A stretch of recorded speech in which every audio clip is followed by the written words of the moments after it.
Greetings! If you're watching this video, it means you've clicked on it. And I'm very happy that you did, because this is, for my money, the better of the two-part series currently going on my channel as of uploading and recording this on my trip to Fort Moore, Georgia. And if you'd like to watch part one of all the stuff I got to do over there, that was more of the public-facing, kind of a repeat of what I did last year, but now with better microphone quality and a cameraman, you can go check that out in the link below. But in a link below, and probably there's going to be an annotation somewhere to go watch part one. This is part two, and in this part, we get to take a look at some of the much more exclusive stuff that I got to look at during my time to Fort Moore. As I mentioned in part one, the way this all went down is that there were volunteers at the collection who were fans of the channel and were following very closely to see when I would visit next.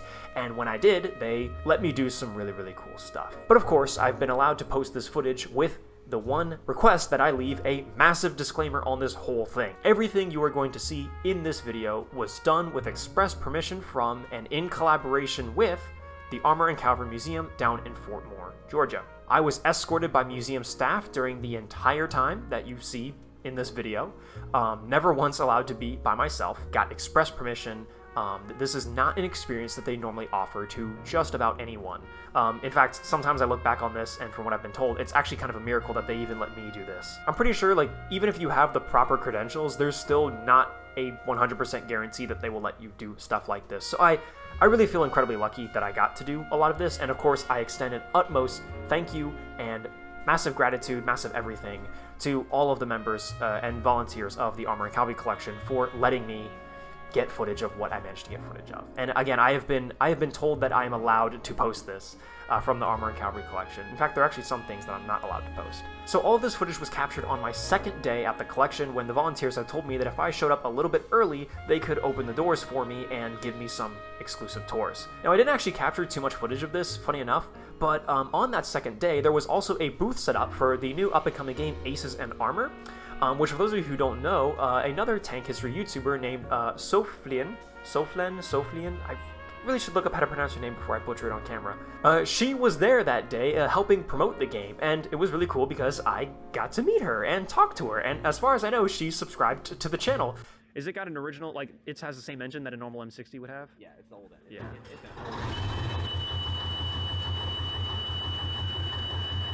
That does sound like a train, yeah. Truck. I'm good. Throw yourself out of it.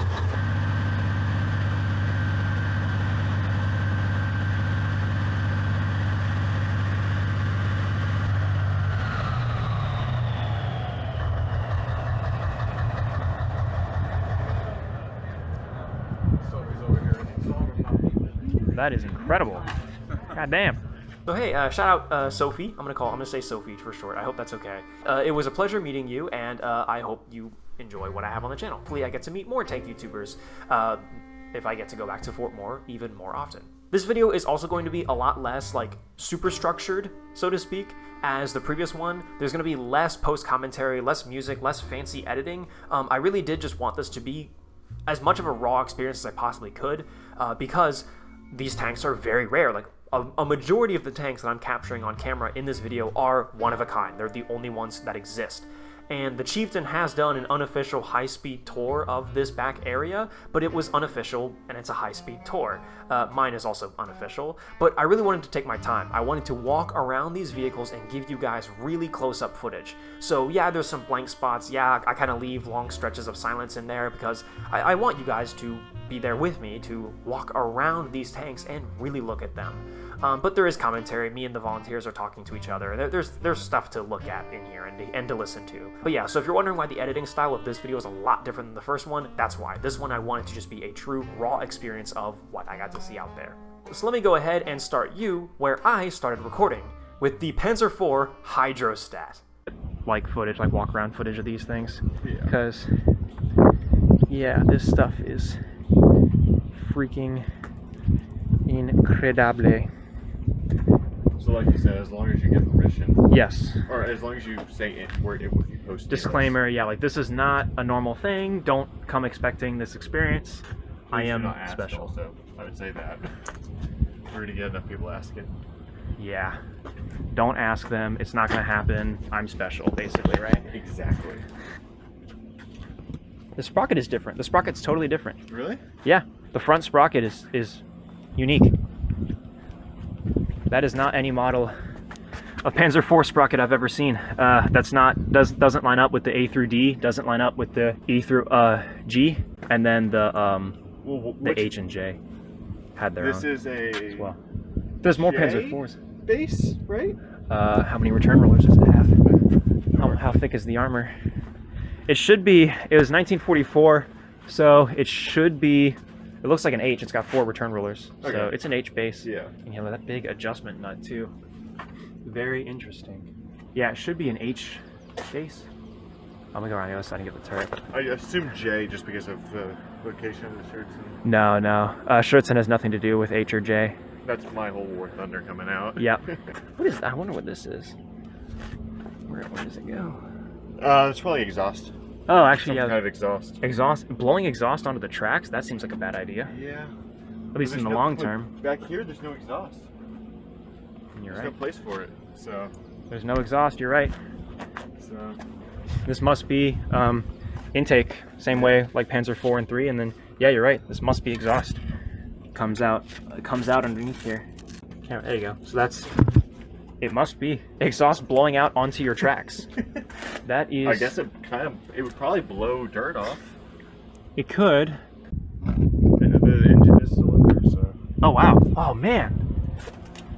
I mean, not that you guys would ever actually be able to get this thing running, to be honest, because it's based on 1940 space magic. But you're not allowed to be in the footage, are you? Like, if I show your face, like you're gonna get like assassinated. Yeah. Okay. I'll try to cut around you. No, you're good. If it just like randomly shows up, it's okay. Yeah, sorry, you might be. This is also crazy cool, once in a lifetime thing. That is very interesting suspension. That is not. I mean, I guess it is a VVSS, but it's like VVSS trying to accomplish what HVSS did, but not, because it sucks. I guess it's like. Yeah, it's a totally new suspension design. I mean, the whole running gear is probably a complete redesign. I don't think they reused any parts on this. Could be one of the reasons why they canceled production. I mean, the road wheels are probably the same, but... Diagonal volume suspension? Yeah, that's, yeah. DVS? DVSS, yeah, a diagonal volute spring suspension system. And then, yeah, even again, it's got the same concept as a Stuart, so with, like, the idler being the last road wheel or whatever, but again, it's totally new. And I'm sure, like, if this thing had actually seen production, I'm sure, or, you know, had actually been produced in, like, super large quantities like it was supposed to, I'm sure they would have streamlined that stuff eventually. They probably could have swapped out the bogies for normal VVSS. Although, I guess, well, that's the thing, is they designed it to a light tank suspension, but it became so heavy because it turned into a medium. That's probably when they had to start messing with all this crap, and then they're like, well, what's the point? Exactly. We might as well have put Sherman suspension on this, and then if you're going to put Sherman suspension on it, then you might as well just have a Sherman. Exactly. So why are we doing this? And yeah, I guarantee you that was like probably what the that's probably how the conversation went. I'm not going to step inside. Wow, look at that. Is it still there? Yeah, it's actually pretty. Well, there's a bunch of like mufflers and exhausts and stuff all in there. That's all like, you know, pretty gummed up, but that's the tarp on the other hatch. The light from the tarp coming through.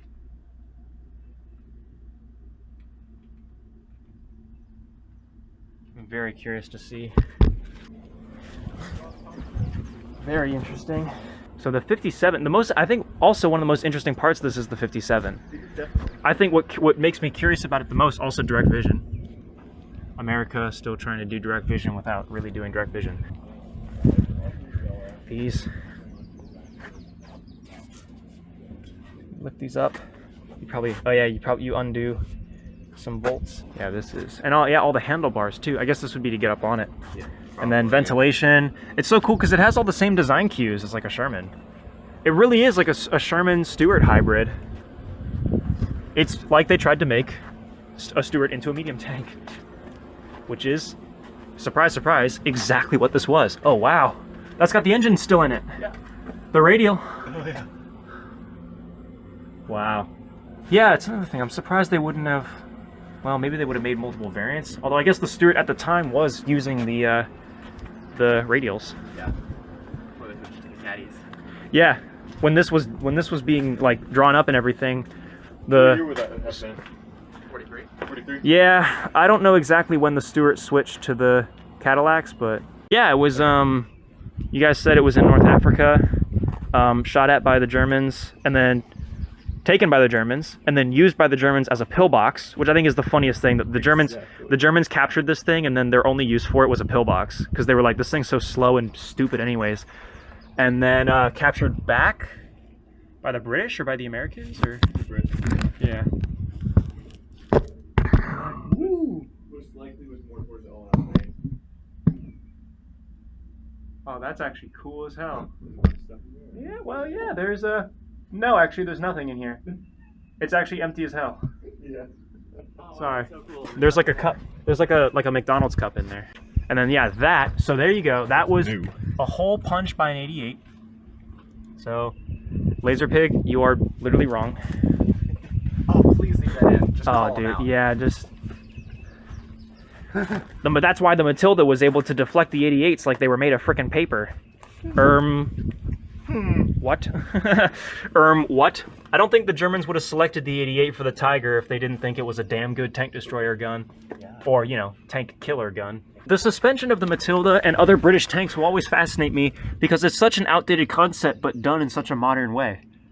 The idea of the mud chutes and like fully cut, like side skirts is one thing, but to have like actual like full ass freaking things like is very interesting. And then yeah, the road wheels are pretty cool. Wish I had some better lighting, but There's another round right there. oh yeah, that's right. Yeah, there's a round chip right here too. And above it. Oh yeah, that's a round and that's a round. So yeah, this thing And got there's one back there. good point. Yeah, this thing got beat the heck up. That looks like a 37. Probably was. Damn. Well, we don't know if the shots are from when the Brits recaptured it or if it's from... Photos of it. Yeah, a Stuart, an M5 Stuart no less, with deep water fording equipment and also totally new sand skirts, which I guarantee were put there for assisting with deep water fording. Like not getting like sand and muck under the ocean So all gunked up in your tracks. When it's driving in the water, that's basically to keep the water channeled, so it pushes the water and pushes itself. Oh, that's a good point, Same yeah. contact with the VD. Yeah, so this is not a duplex drive. It would not have like a, you know, it doesn't have like no motors under it or anything, but it's just got the extended, the D-Day style intakes. Which, yeah, I've never, this must have been like some British like request. Like there's no way. So, whoa, yep, never mind. That is not just a normal Stuart. Again, I guarantee you for digging into like the soft sand underwater. This is some super complex deep water fording stuff. This must have been like, this was a test for something. How can we perfect the deep water fording technique? They've got all this extended, these extended cleats. I wonder, again, if that was like something they were testing for deep water fording tanks, and like they had plans maybe to do it on a Sherman as well. And all these extra fixings, like I wonder what these are for. I don't think these are Stuart standard. And then especially on the front, like I'm getting some good footage of this, but like this also, I'm very curious as to what these were for. Yeah, I don't know. Some kind of utility? If you had this on a Sherman books. No, I don't. I know. And Shocking. yes, it is shocking because when it came out, it was like $300, and I was like, look, man, I love the Sherman, but goddamn. And then now it's like, I mean, you know, it's gone, right? Like you can't get them anymore. Yeah. Usually got me off for the win. Old issue, which is like $1,000 right now. Jesus, dude. I was able to, we were able to acquire that. So a guy, he got it 2, and so he You got lucky. won an original in great condition, which is like $1,000 new. Got it for $100 plus shipping. Those are some really good books. Yes. And if I make a slightly confusing guide to the Sherman Part 2 or whatever, or remaster. Should be really confusing guys with the Sherman. Yes, no, I unironically have thought about that name. If I do that, then I would definitely want to base it off that book. Yeah. Well, I mean, even for I don't know why they have buglers. I didn't see them on the schedule.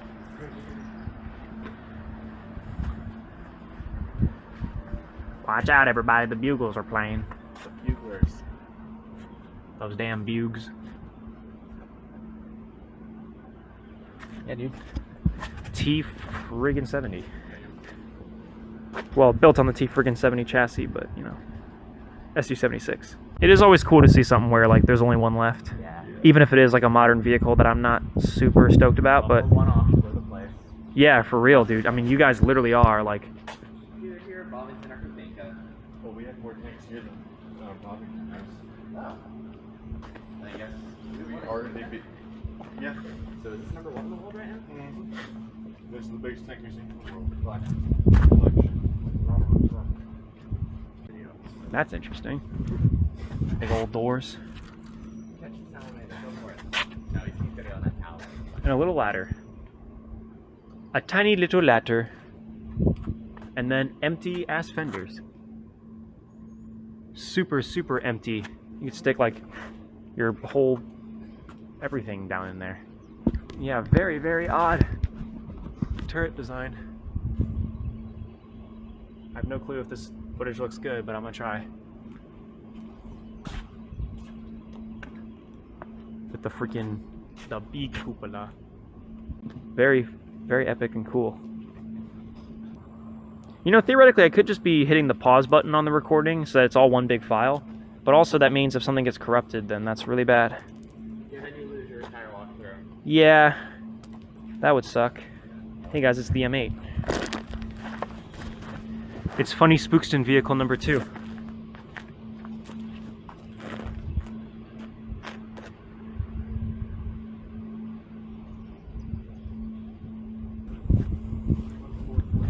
E3. That's a cannon. The M8, and not the M8 Scott. Sadly, but that's okay. Inside of it. And we got to return that Zippo lighter to the grandson of the owner. Really? Wow. That was really cool for us to do. That is really cool. And I found this in the woods. The last remaining Whizbang, and they just found it in the woods. Score 1 to the Armor and Cavalry Museum for finding shit in the woods. Although I suppose the T-28, that story is actually not true, is it? The whole being lost for 27 years in a field, they actually found it in the 70s, right? It was just in the bush. Yeah, but... I don't know, so lost might be a weird term for it. Yeah. It was misplaced. Yeah. I think misplaced is better than lost. They But, like- they knew it was on base, and someone definitely knew where it was. Yeah. Yeah, advanced waiting test kit? Like waiting through water? Yep, it's a big stupid waiting kit that really, I don't imagine worked all too well, but I'm not gonna be an expert on that. Yeah. Well, judging that it's the only one of its kind that's sitting in our collection, It probably didn't work all too well. yeah.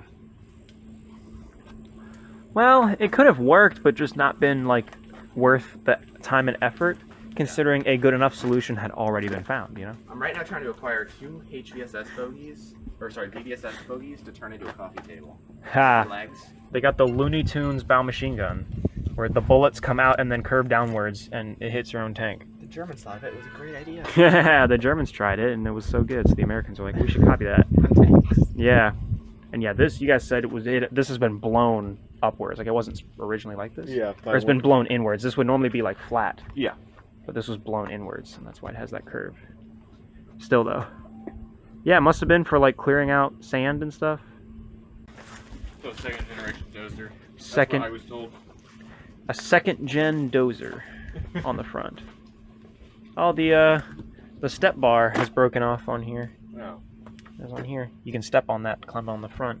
Yeah, these, I remember, yeah, these were for the travel lock for the gun. This is this not normal? This, like, bulge on the shock absorber for the HVSS? This doesn't look normal to me. It is unique. Yeah, that's unique. I've never seen that in my life. I didn't notice that. Yeah. That's actually a really good question. Thank you. I'm full of them.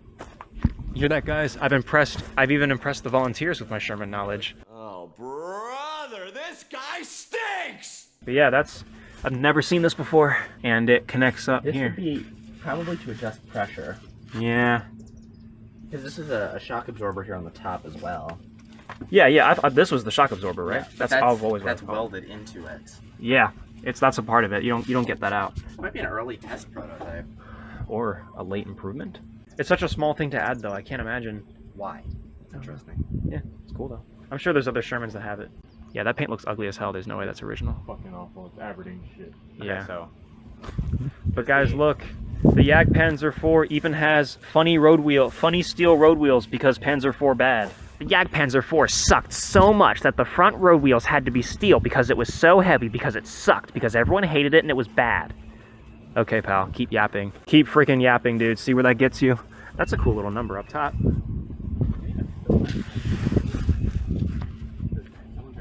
I'm trying, guys. I'm trying. I'm giving it. I gave it all I got. So I cannot remember if this one is a late one or it's the one that's inside that's the late one. Well, this one's probably a late one because of the road wheels. look at The steel return rulers too. Oh, it's not built on a J. Actually, so yeah, you might be right. This might be not as late as it could be because it doesn't have a J exhaust. Yeah. Although to be fair, for the first month or so of J production, it had the H's exhaust because Germany. Yeah. Because I know one of ours is extremely late, one of ours is extremely early.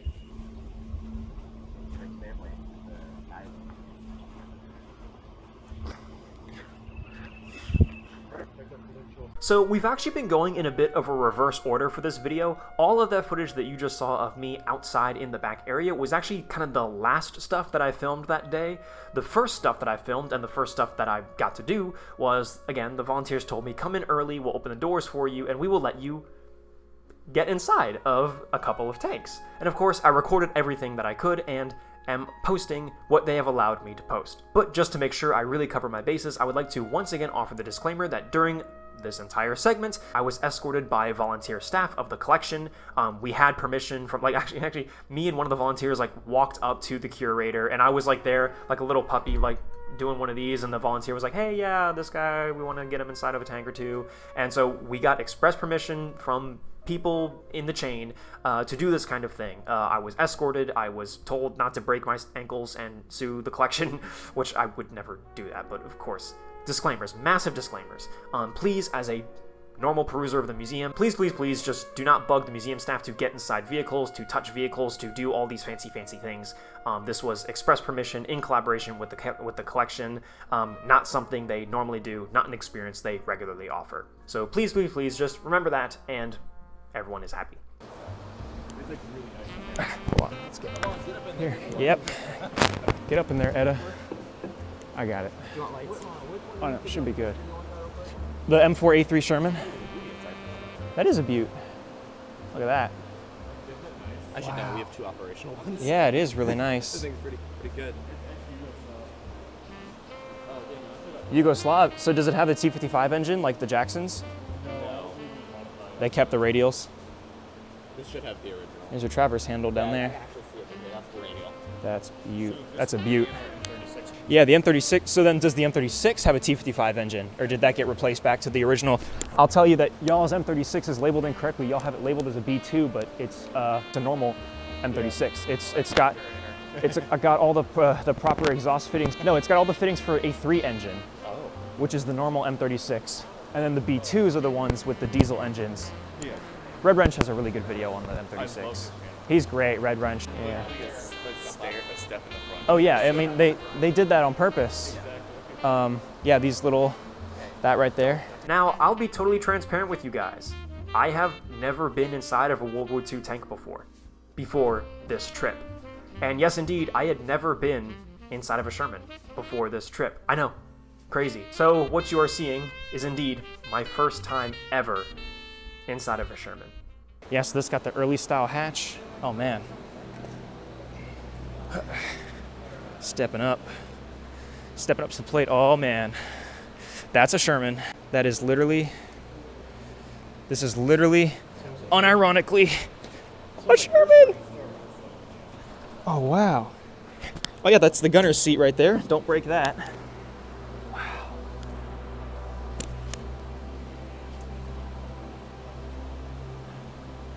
This is what it's like to be a commander of a Sherman. Dude, it's like Fury. Not as much. I mean, no, not really, but I'm a freaking kid in a candy store. And I'm tall. I'm like the perfect height. I really am.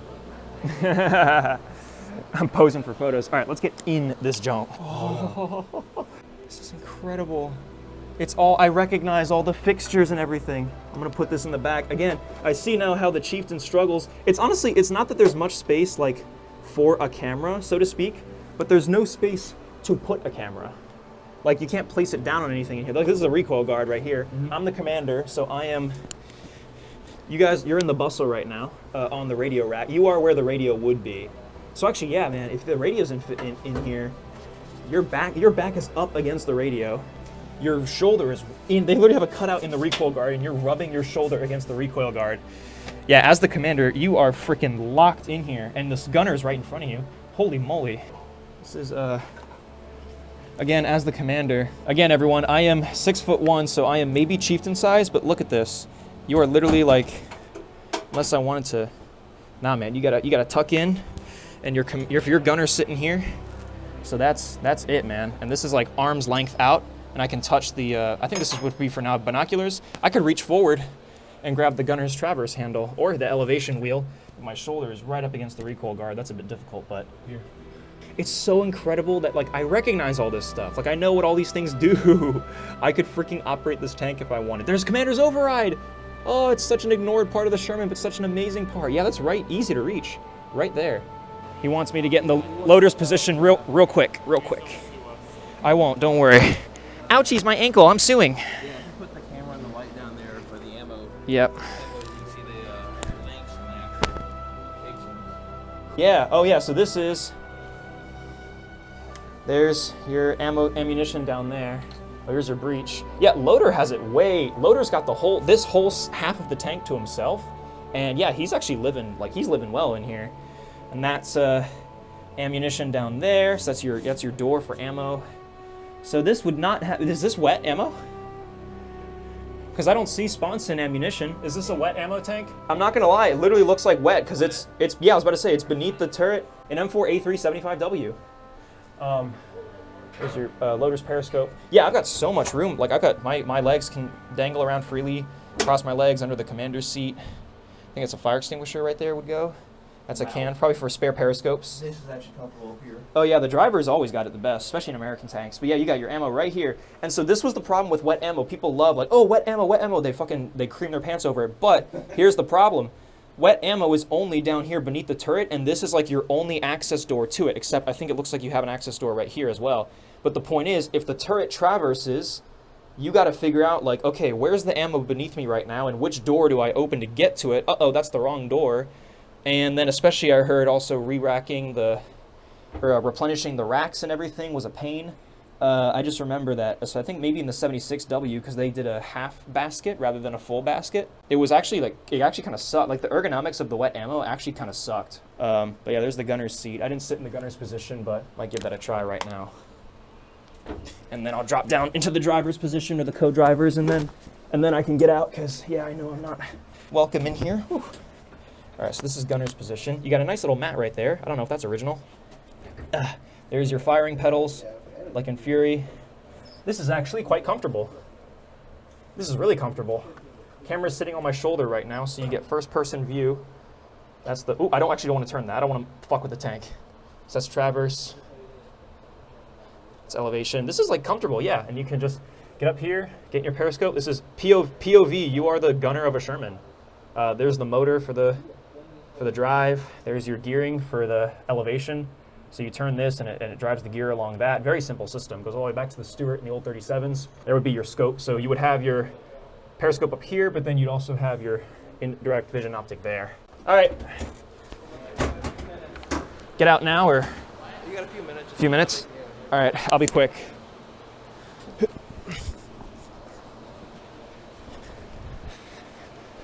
I am so sweaty right now, but it's so worth it. Engine deck of the Sherman, and then we got to go around to get in the driver's position. That slope is dangerous right there. You could slip quite easily, I'd imagine, in the rain or something, in the snow. I sure hope the lav microphone audio on this isn't terrible. Standing on the seat, getting in. That's not too hard. Oh, wow, look at this. Oh, this is so nice. Oh, this is great. Wow, this seat is hella comfortable. This is eye level right now, so my eyes are right at here, so I could very easily just like peek up, and I'm out. But yeah, that's your clutch, your gas, because it's clutch braking. So to brake it, you would pull the steering tillers back. That's actually what the comb was for. Cable would come through here and then hook up to these to hold these in the brake position to like pull the brakes, like a parking brake of sorts. That's where you start the tank, much like the M3 Lee. Here, obviously, you got your whole dash, everything. Fuel cutoff, all that fun stuff. Speedometer, again, a optimistic 60 miles an hour, but yeah, we all know that's not going to work. Magneto, boost, start. Yeah, I could actually do this. Oh, and then battery, it says 24 volt. So this is, I guess, battery stuff, maybe. I do see there's the batteries back there. Oh, sorry, batteries in here. So batteries are right behind you as the driver in this tank, which I'd imagine when the tank's running and these batteries are nice and warm, that's probably good. Oh, hey, the fire extinguisher system. Oh, cool. I never realized there was a way to pull it inside the tank. So that's really cool. And then, yeah, spring-loaded hatches, spring-assisted hatches. That was a Sherman thing. Ventilation. Oh, cool. Imagine that, like, sucking in air for you. That must feel really nice on a hot day. This is where you would plug in when you got your tankers, your tanker headphones, and you plug these in so you get intercom for your crew. I think there's one on the other side for the bow gunner too. And then, yeah, your transmission. At least on the Lee, you were straddling this. At least now you can sit next to it. It's your gear stick. And then you push this in to go into reverse because it was locked usually. But this is like unironically really, really comfortable. I was gonna say, like, I'm usually more of a fan of the outer tillers. I thought like the between the leg tillers would be kind of awkward, but this is actually really nice. All right, that's my review. That is my review of the Sherman. I gotta go, or else they're gonna kill me. I wish I could get in the bow gunner's position, but all there is ammunition over there. Sometimes a radio, depending on the tank, but yeah, it's Morbin time. And just like that, that's pretty much all I have for you guys. Hopefully this was pretty awesome for you, as it was amazing for me.